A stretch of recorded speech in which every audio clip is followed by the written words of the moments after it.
Here's something very interesting and gross, I want to be clear, but we're looking at it from a perspective of electoral politics.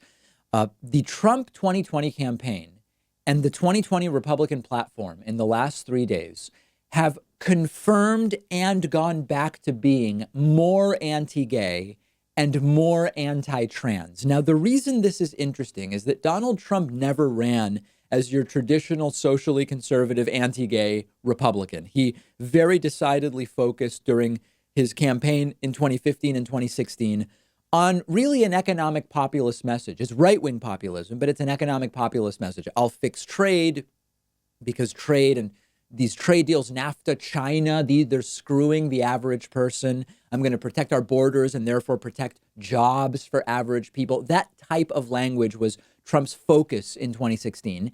And we saw the effect of that during the Republican primary of 2016, where the evangelical and the Christian support was more around other candidates. Ted Cruz, as an example. I forget who else had early Christian support. Now, eventually, the Christians came around and mostly voted for Donald Trump because, number one, they certainly weren't going to vote for Hillary Clinton. Number two, Trump started kowtowing to them a little bit. He told this completely unbelievable story about how, despite being pro-choice his entire life, he essentially met a kid he liked. A friend of his had a kid that he liked, and the person had thought about getting an abortion. And that made Trump see the light and have an awakening where he was now against abortion. Totally unbelievable, but he played to it.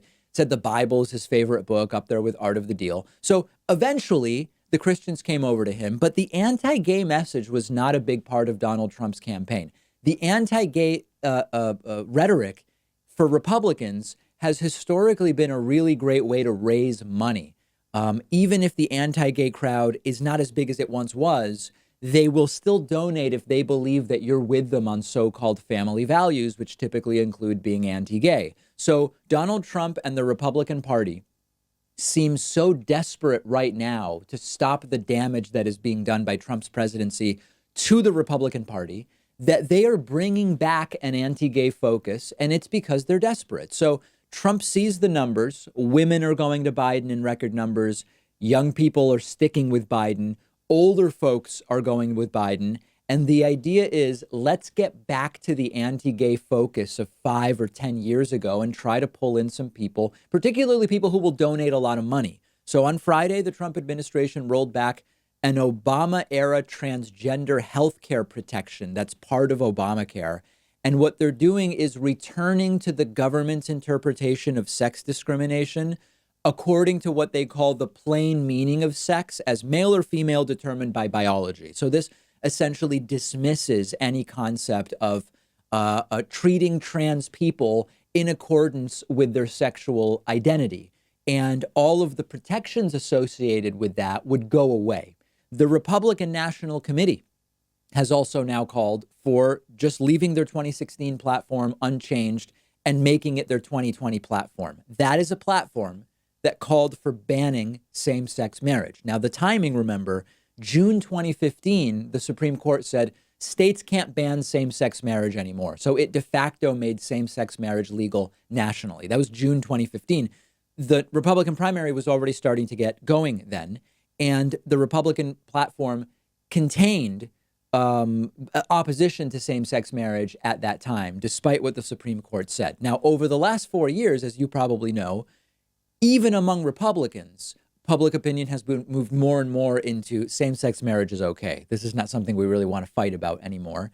And the anti-gay activism has focused more around religious freedom, not baking cakes, that sort of thing. But Republicans have decided they're going to keep that as part of their 2020 platform, ban same-sex marriage. So understand, this is not an oversight. This is part of continuing to counteract the unpopularity of Donald Trump and the fact that this is also dragging down a bunch of different Senate candidates. Joni Ernst, now we saw, is doing poorly. We're going to talk about that. So they're going back to their old faithful methods of bringing in bigots and raising money. So the same platform that they are reinstating supports so-called conversion therapy for LGBT individuals. The idea that typically religious type services that they call therapy, I don't call it therapy, can convert your sexual orientation or gender identity.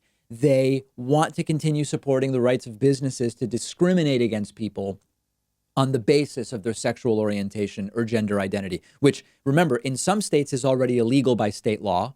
In other states, it is very much legal.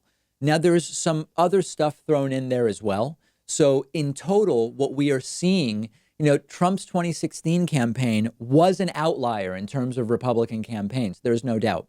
But now, in the face of polls that look really bad for Donald Trump, they are going back to the old faithful tactics of Republican candidates. Do the anti-gay stuff again, pander to racists. We're seeing examples of that lately. Pander to xenophobes. They're doing it all. This is the strategy.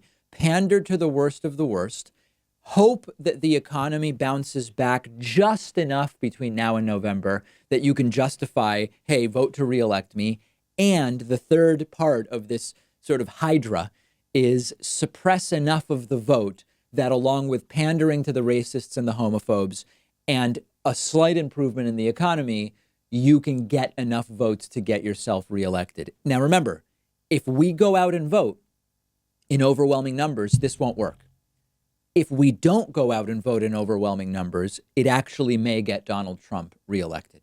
Let me know what your thoughts are. I'm on Twitter at @DPakman. Remember, you can subscribe to the daily audio podcast of the show on any one of your favorite podcasting platforms. And lastly, tomorrow night, 8 p.m. Eastern, the David Pakman Show Chess Tournament #2.